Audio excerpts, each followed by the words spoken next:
Abroad MBBS plan ചെയ്യാൻ പോകുന്നവർ ഇനി എല്ലാവരും കുടുങ്ങാൻ പോവുക. കാരണം FMG എന്ന് പറഞ്ഞ എക്സാമിൻ്റെ മാറ്റങ്ങൾ വരാൻ പോകുന്നുണ്ട്. കാരണം ഇനി അതിൻ്റെ ഒരു പാസ് റേറ്റ് വന്നിട്ടുള്ളത് FMG പാസ് റേറ്റ് നോക്കൽ നിർബന്ധമാണ്. MBBS എബ്രോഡ് പോകുന്ന കുട്ടികൾ ശ്രദ്ധിക്കാത്ത കാര്യമാണ് ഇവരുടെയൊക്കെ പാസ് റേറ്റ് എന്താണെന്നുള്ളത്. FMG കാരണം നിങ്ങൾ കോളേജ് പാസ് ഔട്ടല്ല നോക്കേണ്ടത്, ഇവിടെ തിരിച്ചു വന്ന് നോക്കിയത് ആ ലൈസൻസ് എക്സാം എത്ര പേര് പാസ്സാവുന്നുണ്ട്. എന്തുകൊണ്ടാണ് MBBSൽ സ്റ്റഡി അബ്രോഡ് എന്നുള്ളൊരു ഓപ്ഷന് ചൂസ് ചെയ്യണ കൂടുതൽ ആളുകളും? ഇല്ല, എബ്രോഡ് MBBS ചൂസ് ചെയ്യേണ്ട കാര്യം നാട്ടിൽ സീറ്റ് ഇല്ലാത്ത തന്നെയാണ് ഏറ്റവും വലിയ കാര്യം. നാട്ടിൽ സീറ്റ് കിട്ടാനില്ല. ഇപ്പോൾ ഏകദേശം പറയുകയാണെങ്കിൽ നാട്ടിലൊരു 4000 സീറ്റുകളൊക്കെ അവൈലബിലിറ്റി ഉള്ളൂ. അത് ഗവൺമെൻറ് സീറ്റിലൊക്കെ ഒരു 1800 താഴെയൊക്കെയാണ് വരുന്നുള്ളൂ. ഇപ്പോൾ ഇതിലേക്ക് വേണ്ടി ഫൈറ്റ് ചെയ്യുന്നത് ഏകദേശം ഒരു 50K പ്ലസ് സ്റ്റുഡൻസ്, ഇപ്പോൾ അപ്രോക്സ് ഒരു 1 lakh ടച്ചിങ് ആയിട്ടുണ്ടാവും. ഇത്രയും സ്റ്റുഡൻസ് കോമ്പറ്റീറ്റ് ചെയ്യുന്നുണ്ട് ഈ ഒരു 4000 സീറ്റിന് വേണ്ടിയിട്ട്. അപ്പോൾ അത് വേറെ ഓപ്ഷൻ ഇവർക്ക് MBBS പഠിക്കാൻ കഴിവില്ല എന്നുള്ളതല്ല. ബാക്കിയുള്ള സ്റ്റുഡൻസ് ഒരു എക്സാമ്പിൾ പറയുകയാണെന്നുണ്ടെങ്കിൽ ഇപ്പോൾ 600 മാർക്ക് കിട്ടിയ കുട്ടി ഒരു 85% അല്ലെങ്കിൽ ഒരു 100 കട്ട് ഓഫ് ഒരു 150 കിട്ടിയൊരു സ്റ്റുഡൻറ്റ് ഒരു 95% അല്ലെങ്കിൽ 90% ആണെന്നുണ്ടെങ്കിൽ അതിലെന്താ കാര്യം? രണ്ടും ബ്രില്യൻ്റ് തന്നെയാണ്. കമ്പാരിറ്റീവ്ലി പറയുമ്പോൾ 95 കിട്ടിയ ആളാണ് കുറച്ചുകൂടി ബ്രില്യൻ്റ്. അപ്പോൾ അവർ MBBS എനിക്ക് ഡോക്ടറാകാൻ കഴിയില്ല എന്നുള്ളതില്ല. ഓക്കെ, അത് ഇപ്പോൾ അതിൻ്റെ നീറ്റ്, അപ്പോൾ നീറ്റിൻ്റെ കേസ് പറയുകയാണെന്നുണ്ടെങ്കിൽ നീറ്റ് ഒരു കോമ്പറ്റീറ്റീവ് എക്സാമാണ്. ഇത് ആളുകൾ കൂടുന്തോറും ഇത് ടൈറ്റൻ ആക്കിയേ പറ്റൂ. രജിസ്ട്രേഷൻ കൂടുന്നത് ഇപ്പോൾ ഗവൺമെൻറ് ഒന്നും ചെയ്യാൻ പറ്റില്ല. 4000 സീറ്റുള്ളൂന്നുണ്ടെങ്കിൽ 4000 രജിസ്ട്രേഷൻ മാത്രമല്ലല്ലോ എടുക്കുക. കുട്ടികളെല്ലാവർക്കും ആർക്കൊക്കെയാണോ മെഡിസിൻ പഠിക്കുന്നത് അവർ രജിസ്റ്റർ ചെയ്തോട്ടെ, ഓപ്പണാക്കി കൊടുത്തേക്കണം. അപ്പോൾ ഇത് നേരെ ഹാഫാക്കി കൊണ്ടുവരാമെന്നുള്ളതാണ്. അപ്പോൾ ഈ കുറഞ്ഞ സീറ്റുകളിലേക്ക് മാത്രമാണ് ആളുകളെ ഡിവൈഡ് ചെയ്ത് കൊണ്ടുവരാമെന്നുള്ളതാണ് നീറ്റ് കോമ്പറ്റീഷൻ ആക്കണതിൻ്റെ ടൈറ്റൻ ആക്കണതിൻ്റെ ഉദ്ദേശം. ഓക്കെ, എന്ന് വെച്ചിട്ട് അത് ബാക്കിയുള്ള കുട്ടികൾ MBBS പഠിക്കാൻ ഏബിളല്ല എന്നുള്ളതല്ല. ഓപ്ഷൻസ് പുറത്തുണ്ട്, ഇൻ്റർനാഷണൽ യൂണിവേഴ്സിറ്റീസിൽ അവൈലബിൾ ആണ്. പറഞ്ഞ പോലെ സെൻട്രൽ ഏഷ്യയിലായാലും യൂറോപ്യൻ കൺട്രീസിലായാലും ഒക്കെ അവൈലബിൾ ആണ്. അതുമാത്രമല്ല എല്ലാവർക്കും മറ്റ് പാരാമെഡിക്കൽ കോഴ്സുകൾ പഠിക്കാം. ഇപ്പോൾ നീറ്റിൻ്റെ കേസ് പറയുകയാണെന്നുണ്ടെങ്കിൽ നമ്മുടെ നാട്ടിലാണ് കൂടുതൽ നീറ്റിനെ കുറിച്ച് വലിയൊരു ഐഡിയ ഇല്ലാത്തത്, അല്ലെങ്കിൽ ഓൾ കേരള ടെസ്റ്റ് നീറ്റിലേക്ക് മാറി. അപ്പോൾ നീറ്റ് പല പേരൻസിനും അറിയില്ല. ഡോക്ടറിന് MBBS പഠിക്കാനുള്ളൊരു എലിജിബിലിറ്റി ടെസ്റ്റ് ഇവിടെ ഉണ്ടെന്നുള്ളത് പലർക്കും അറിയില്ല. അപ്പോൾ കഴിഞ്ഞ ദിവസം ഒരു പാരൻസിൻ്റെ അടുത്ത് വന്ന് പറഞ്ഞു, ഇപ്പോൾ നീറ്റ് വേണോ? ഞാൻ പറഞ്ഞത് നീറ്റ് വേണം. അത് നിർബന്ധമാണോ? ഞാൻ പറഞ്ഞ നിർബന്ധമാണ്. അപ്പോൾ അവർ ആഗ്രഹിക്കുന്നത് എന്താണെന്ന് വെച്ച് കഴിഞ്ഞാൽ അവർ ആഗ്രഹിക്കുന്ന കാര്യം എന്നിൽ നിന്ന് വരണം. അതായത് ഞാൻ നീറ്റില്ലെങ്കിലും പുറത്ത് പോയി പഠിക്കാം, അത് ഏതൊരു ഏജൻസിയിൽ നിന്ന് അവർ കേട്ടത് ഞാനത് എൻ്റെ വായിൽ നിന്നത് വരണം എന്നുള്ളതാണ്. അപ്പോൾ ഞാൻ പറഞ്ഞു നീറ്റ് നിർബന്ധമാണ്. ഇന്ത്യൻ സ്റ്റുഡൻ്റ് ആണെങ്കിൽ നീറ്റ് നിർബന്ധമാണ്. തിരിച്ച് നിങ്ങൾക്ക് ഇന്ത്യയിൽ വന്ന് നോക്കുകയാണെന്നുണ്ടെങ്കിൽ നീറ്റ് മസ്റ്റാണ്.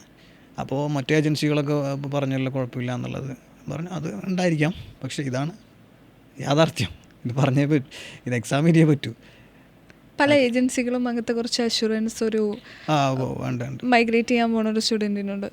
ഇപ്പോൾ എന്താണെന്ന് വെച്ചാൽ ഇപ്പോൾ GCC കൺട്രികളിൽ സെറ്റിലായവർക്ക് അങ്ങനെ ഒരു ഓപ്ഷൻ പലരും കൊടുക്കുന്നുണ്ട്. അവിടെ പോയിട്ട് അതായത് നീറ്റില്ലെങ്കിലും പോയി എഴുതാം. പക്ഷേ പ്രശ്നം എന്താണെന്ന് വെച്ച് കഴിഞ്ഞാൽ നാളെ നിയമം മാറ്റുകയാണ്. ഇപ്പോൾ ഫോർ എക്സാമ്പിൾ പറയുകയാണെങ്കിൽ ഇപ്പോൾ സൗദി ഗവൺമെൻറ് അല്ലെങ്കിൽ UAE ഗവൺമെൻറ് ഒരു തീരുമാനം മാറ്റുകയാണ്. നിങ്ങളുടെ നാട്ടിലെ ടെസ്റ്റ് എഴുതി പാസ്സായവർ മാത്രമേ ഇവിടെ ലൈസൻസിങ് തരാൻ പറ്റുള്ളൂ എന്നൊരു നിയമം വരാണ്. ഇത് എപ്പോഴാണ് നിയമം മാറാമെന്ന് പറയാൻ പറ്റില്ല. അത് വലിയൊരു വിഷയമാണ്. ഒരു ഹോപ്പിൻ്റെ പുറത്ത് വേണമെന്നുണ്ടെങ്കിൽ കൊടുക്കാം, പക്ഷേ ഭാവിയിൽ അത് റിസ്ക് ആയിരിക്കും. കാരണം നീറ്റ് എഴുതി പോകുന്നതാണ് ഏറ്റവും നല്ലത്. അത് ജസ്റ്റ് ക്വാളിഫൈഡ് ആയാൽ മതിയല്ലോ.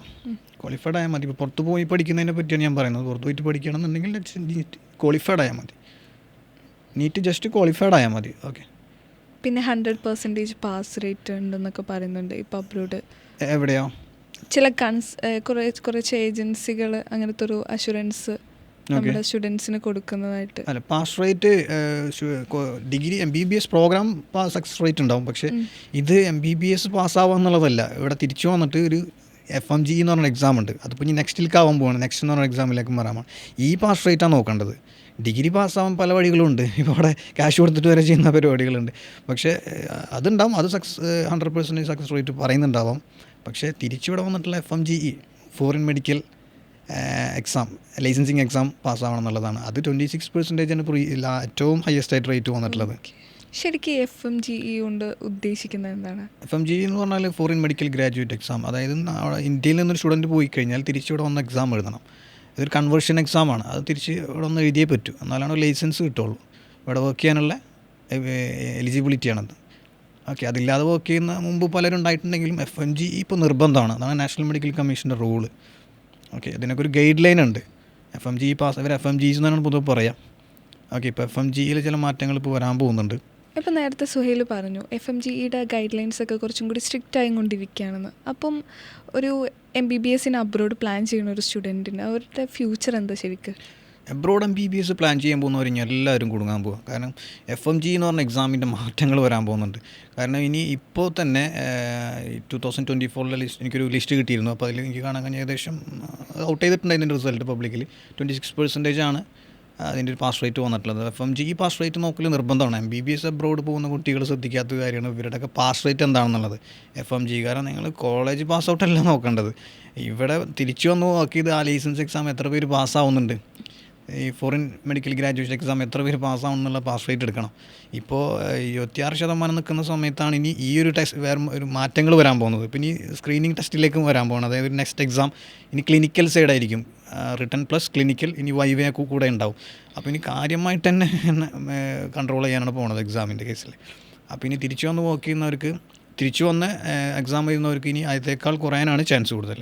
പെർസെൻറ്റേജ് ഓൾമോസ്റ്റ് കുറയാനാണ് ചാൻസ്. കാര്യമായിട്ട് പഠിക്കുകയാണെങ്കിൽ കുഴപ്പമില്ല, കാരണം ഇതെല്ലാം ടാക്കിൾ ചെയ്യണം. എന്തായിരിക്കും ഇനി അതിന് നമുക്കൊരു സൊല്യൂഷനായിട്ട് പറയാൻ പറ്റും? സൊല്യൂഷനൊന്നുമില്ല, ക്ലിനിക്കൽ സൈഡൊക്കെ നോക്കിയിട്ട് യൂണിവേഴ്സിറ്റി സെലക്ട് ചെയ്യാന്നുള്ളതാണ്. നല്ല യൂണിവേഴ്സിറ്റി നോക്കി സെലക്ട് ചെയ്യുക. ഒരുപാട് ഇപ്പോൾ നാഷണൽ മെഡിക്കൽ കമ്മീഷൻ്റെ ഗൈഡ് ലൈൻസ് പറയുന്നുണ്ടെങ്കിലും അവിടെ അവർക്ക് തന്നെ ഒരു പലതിലും ധാരണയില്ല. അപ്പോൾ എപ്പോഴും മാറിക്കൊണ്ടിരിക്കുന്നുണ്ട്. ഇപ്പോൾ റീസെൻ്റ്ലി 2021 മാറ്റം ഉണ്ടായിട്ടുണ്ട്. അപ്പോൾ നാഷണൽ മെഡിക്കൽ കമ്മീഷൻ്റെ റൂൾസൊക്കെ നോക്കി അത് നോക്കിയാലും ക്ലിനിക്കൽ സൈഡ് അവർക്ക് ഇപ്പോൾ പല യൂണിവേഴ്സിറ്റിയും മെഡിക്കൽ യൂണിവേഴ്സിറ്റി NMC MC എല്ലാം അക്രഡിറ്റഡ് ആണെങ്കിലും ക്ലിനിക്കൽ സൈഡ് ഇല്ലാത്ത പ്രശ്നങ്ങളൊക്കെ ഉണ്ട്. അത് ഇവിടുന്ന് പല പ്രമുഖ ആളുകൾ പോലും പ്രൊമോട്ട് ചെയ്യുന്ന സംഭവങ്ങളാണ്. അതിപ്പോൾ നമ്മൾ പെർട്ടിക്കുലർ യൂണിവേഴ്സിറ്റി എടുത്ത് പറഞ്ഞാൽ അതൊരു കോൺട്രവേഴ്സി ആവരുതല്ലോ. ക്ലിനിക്കൽ സൈഡ് നിർബന്ധമാണ് നോക്കൽ, കാരണം തിരിച്ചു വന്നു കഴിഞ്ഞാൽ ഇനി വരാൻ പോകുന്ന മാറ്റങ്ങൾ അതായിരിക്കും. അതുപോലെ തന്നെ ഇനി വൈവേ ഒക്കെ വരാൻ ചാൻസ് ഉണ്ട്. ഓക്കെ, അപ്പോൾ അത് നാട്ടിലെ മെഡിക്കൽ കോളേജുകളായിരിക്കും, അത് ഇവിടുത്തെ ഡോക്ടർമാരെന്നെ ആയിരിക്കും ചിലപ്പോൾ അത് അസസ്മെൻറ്റ് നടത്തുക. അപ്പോൾ അസസ്മെൻറ്റിൽ ടാക്കിൾ ചെയ്യാൻ പറ്റിയില്ലെങ്കിൽ മാക്സിമം FMG ഒക്കെ ആകുമ്പോൾ പൊട്ടിച്ചിടാൻ ശ്രമിക്കും അവർ. അപ്പോൾ അതൊക്കെ തന്നെയാണ് നോക്കേണ്ട കാര്യങ്ങൾ. ഓക്കെ, പിന്നെ ലക്ക് അത് വലിയ സംഭവമാണല്ലോ. അസസ്മെൻറ്റ് ടാക്കിൾ ചെയ്തെടുക്കുക കഴിവും പിന്നെ ഭാഗ്യപരീക്ഷണവും കൂടെയാണ്. ഇപ്പോൾ ഒരു 5 years കാര്യമായിട്ട് ചെയ്തിരുന്ന MBBS റെഗുലറായിട്ട് പഠിച്ചിരുന്ന ഒരു സ്റ്റുഡൻറ്റിനെ സംബന്ധിച്ച് അവർക്കും ഈ FMG ഈ ഒരു പ്രശ്നമായിട്ട് അവരെയും എഫക്റ്റ് ചെയ്യാറുണ്ടോ? ഇല്ല, FMG എന്ന് പറഞ്ഞത് ഇപ്പോൾ 26% എന്ന് പറഞ്ഞാൽ 100-ൽ ഇപ്പോൾ 26 പേര്. അത്രയും ടഫ് ആയതുകൊണ്ടായിരിക്കുമല്ലോ അല്ലേ? അതെ, അത്ര ടഫ് എന്ന് പറയാനില്ല. ഇപ്പോൾ 5 വർഷം കറക്റ്റായിട്ട് MBBS പഠിക്കുന്ന ഒരാൾക്ക് അതൊരിക്കലും ടഫല്ല. MBBS ഒരു 6 വർഷം 5 വർഷം പഠിച്ച ഒരാൾക്ക് അത് FMG പാസ്സാകാൻ വലിയ ബുദ്ധിമുട്ടൊന്നുമില്ല. ഓക്കെ, അപ്പോൾ ഞാൻ പറഞ്ഞ പോലെ ഒരു 100-ൽ 26 പേര് പാസ്സാവുന്നുണ്ട്. ഔട്ട് ഓഫ് 300-ൽ ഒരു 160 മാർക്ക് കിട്ടിയാൽ മതിയാവും ഏകദേശം നമുക്ക് FMG എക്സാം പാസ്സാവാനായിട്ട്. അതിപ്പോൾ റീടെസ്റ്റ് ചെയ്ത് ഫസ്റ്റ് ടെസ്റ്റിലെ റിസൾട്ട് ആയിരിക്കാം പബ്ലിഷ് ചെയ്തിട്ടുണ്ടാവും. സെക്കൻഡ് അറ്റംപ്റ്റ് തേർഡ് അപ്രോച്ച് വീണ്ടും ചെയ്യാം എക്സാമുകളിൽ. പക്ഷേ എന്നിരുന്നാലും അതൊരു പാസ് പെർസെൻറ്റേജ് എന്ന് പറഞ്ഞാൽ ഏകദേശം ഇത് ഏറ്റവും ഹയസ്റ്റ് തന്നെയാണ് ഇതുവരെ ഉള്ളതിൽ. ഇപ്പോൾ ഞാൻ നേരത്തെ പറഞ്ഞ പോലെ 100-ൽ 24 പേര് പാസ്സാവുന്നുണ്ട്, ബാക്കി 74 പേരും പാസ്സാവാത്തത് ഈ പറഞ്ഞ പോലെ ജോർജിയ എക്സ്പ്ലോർ ചെയ്യാൻ പോയതായിരിക്കും, അല്ലെങ്കിൽ ഉസ്ബെക്കിസ്ഥാൻ കിർഗിസ്ഥാൻ്റെയൊക്കെ സ്നോഫോൾ കാണാൻ പോയതായിരിക്കും. പ്രോപ്പറായിട്ട് പഠിക്കുന്ന ഒരാൾക്ക് FMG പാസ്സാകാൻ വലിയ ബുദ്ധിമുട്ടൊന്നുമില്ല. അത് കഴിഞ്ഞ് ഇവിടെ വർക്ക് ചെയ്യാനുള്ള ഓപ്പർച്യൂണിറ്റി ഇങ്ങോട്ടുണ്ട്.